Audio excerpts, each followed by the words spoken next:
question is, does this sound like a place that you would want to be in? Obviously not. Because Revelation tells us that the wrath of God is going to fall upon those who are within this system, which according to the Bible at the very end of time will be filled with demons. It would be filled with evil spirits. Now the question is, why will it be filled with evil spirits? Verse 3 explains the reason. For, that means because, for all the nations have drunk of the wine of the wrath of her fornication.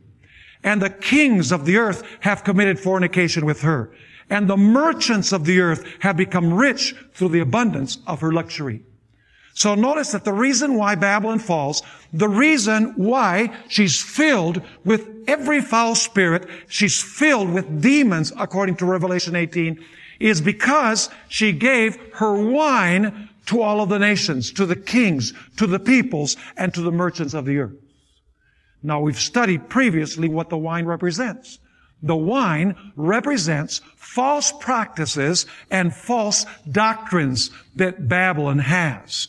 In other words, what leads to the fall of Babylon is her false doctrines. Now, what I want you to notice is that the three angels' messages are in contrast to the wine of Babylon. In other words, the three angels' messages proclaim what we might call the wine of God, but it's not fermented wine. It's unfermented wine.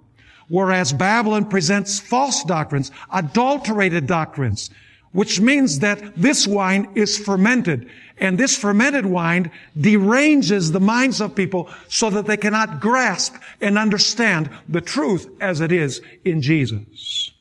And now I want you to notice, there in Revelation chapter 18 and verse 4, that even though Babylon gives her wine to all of the nations and the merchants and the inhabitants and the kings of the earth, God has a faithful people there within Babylon.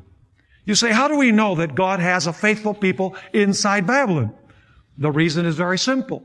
Notice what we find in verse 4.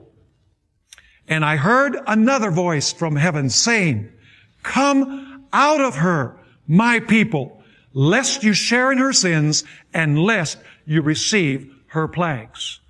Notice that God says here, come out of Babylon, my people.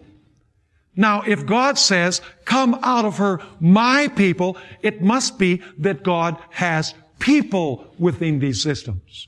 Now, we've studied about Babylon. We've noticed that Babylon represents apostate religion. Babylon includes the kings of the earth. Babylon includes the merchants of the earth. So what God is saying is that among all of these groups are to be found faithful children of God who love the Lord, who don't know any better. And when this message is proclaimed for these people to come out of Babylon, they will gladly embrace this truth and they will come out of Babylon. And I want you to notice that if they don't come out of Babylon, the wrath of God will fall upon them without mixture of mercy. So this is a message which is extremely urgent, because whoever does not respond to this call and come out of Babylon will not only be lost, but will suffer the terrible outpouring of the wrath of God. In fact, that's what we notice in verse 5. For her sins have reached to heaven, and God has remembered her iniquities. Render to her just as she rendered to you, and repay her double according to her works. In the cup which she has mixed, mix double for her.